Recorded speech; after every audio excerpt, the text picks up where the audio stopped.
हर हर महादेव। दोस्तों, आज हम आपको एक रोचक कथा सुनाते हैं नंदी जी की। शिव भगवान को छोड़कर क्यों चले गए। यह बहुत ही प्रेरणादायक कथा है। आशा करती हूँ आप इसे सुनकर आनंद का अनुभव प्राप्त करेंगे। हर हर महादेव। नंदी भगवान शिव के परम भक्त और वाहन बैल हैं और वे शिवजी से अलग बहुत ही कम अवसरों पर माने जाते हैं। लेकिन कुछ पौराणिक कथाओं और लोक कथाओं में नंदी के शिवजी को अस्थायी रूप से छोड़ने की कुछ वजह बताई गई हैं। इनमें से एक प्रसिद्ध कथा इस प्रकार है। नंदी और शंकर भगवान की कथा। जब नंदी रूठ गए, एक कथा के अनुसार एक बार कैलाश पर शिवजी ध्यान में लीन थे और देवी पार्वती के अपने पति के साथ कुछ समय बिताना चाहती थी, लेकिन नंदी हमेशा पास ही रहते थे। पार्वती जी ने कुछ समय अकेले बिताने के लिए नंदी से निवेदन किया कि वे कुछ समय के लिए दूर चले जाएं।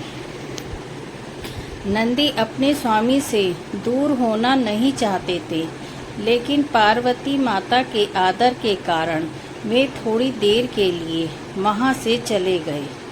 दूसरे प्रसंग में नंदी और शंकर के बीच मतभेद। वीरभद्र प्रकरण। जब दक्ष प्रजापति ने यज्ञ किया और शिवजी को निमंत्रण नहीं भेजा, तब सती माता यज्ञ में गई और वहां उनका अपमान हुआ। सती ने वहीं अपने प्राण त्याग दिए। इससे क्रोधित होकर भगवान शिव ने वीरभद्र और नंदी को भेजा। कुछ कथाओं में कहा गया है कि नंदी इस पूरी घटना से बहुत आहत हुए और उन्होंने भगवान शिव से कुछ समय के लिए दूरी बना ली, क्योंकि वे सती माता की रक्षा न कर पाने से दुखी थे। लेकिन यह दूरी भक्ति में कमी नहीं थी, बल्कि एक आत्मग्लानि थी। मुख्य संदेश। नंदी और शिव के बीच का संबंध गुरु और भक्त, मित्र और सेवक तथा प्रेम और समर्पण का है। यदि किसी कथा में नंदी के दूर जाने का उल्लेख है, तो वह केवल एक भावनात्मक और प्रतीकात्मक क्षण होता है, स्थायी नहीं। यहाँ एक विशेष सुंदर और भावनात्मक कथा सुनाता हूँ। जब नंदी भगवान शिव को छोड़कर चले गए और फिर कैसे वापस लौटे। यह कथा भक्ति, श्रद्धा और आत्मग्लानि से भरी विशेष कथा। जब नंदी ने शिवजी को छोड़ दिया। भावनात्मक कथा। बहुत प्राचीन समय की बात है। कैलाश पर्वत पर भगवान शिव ध्यान में लीन थे और नंदी सदा उनके समीप रहते थे। एक क्षण भी उनके बिना नहीं रहते थे। सती माता का अपमान। एक बार सती माता को पता चला कि उनके पिता दक्ष प्रजापति ने एक बड़ा यज्ञ रखा, परंतु उनमें शिवजी को निमंत्रण नहीं दिया। सती माता फिर भी अपने पिता के घर गई, यह सोचकर कि शायद कुछ भूल हो गई होगी। लेकिन वहां दक्ष ने शिवजी का अपमान किया और सती यह सहन नहीं कर सकी। उन्होंने वहीं कुंड में कूदकर अपने प्राण त्याग दिए। शिव का क्रोध और नंदी की पीड़ा। यह समाचार भगवान शिव को मिला। उन्होंने भयंकर रूप धारण किया और वीरभद्र और नंदी को आदेश दिया कि यज्ञ को विध्वंस कर दो। नंदी ने अपने स्वामी का आदेश निभाया, लेकिन उनके हृदय में एक ग्लानि थी। मैं सती माता की रक्षा क्यों नहीं कर पाया। मैं तो शिवजी का प्रिय सेवक हूँ, फिर भी कुछ न कर सका। नंदी का विरक्त हो जाना। नंदी ने निर्णय लिया कि वह अब योग्य नहीं है शिवजी की सेवा के लिए। वह चुपचाप कैलाश से दूर चले गए और एक वन में जाकर शिवजी की मूर्ति बनाकर उनकी सेवा करने लगे। स्वयं को तपस्या में झोंक दिया।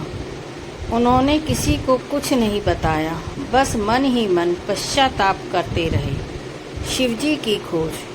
कई दिन बीत गए। शिवजी के पास नंदी नहीं थे। भगवान शिव ने ध्यान से देखा कि मेरा प्रिय नंदी कहाँ है। उन्होंने अपने गणों को भेजा, पर कोई भी ढूंढ न सका। अंत में भगवान शिव स्वयं ध्यान द्वारा देखा तो उन्हें ज्ञात हुआ कि नंदी तो वन में मेरी ही पूजा कर रहा है, परंतु उसके भीतर भारी दुख है। शिव और नंदी का पुनर्मिलन। शिवजी स्वयं उस वन में पहुँचे। नंदी ध्यान में लीन थी। जैसे ही उन्होंने आंखें खोली, उन्होंने भगवान शिव को सामने देखा। नंदी तुरंत रो पड़े, प्रभु, मैं आपकी सती माता की रक्षा नहीं कर सका, मैं योग्य नहीं हूँ। शिवजी ने नंदी को गले से लगा लिया और कहा, नंदी, भक्ति में सफलता केवल शरीर से सेवा करने से नहीं, भाव और निष्ठा में होती है। तुम्हारा हृदय शुद्ध है, तुम मेरे सच्चे भक्त हो। मैं तुमसे कभी दूर नहीं हो सकता और तुम मुझसे कभी अलग नहीं हो सकते।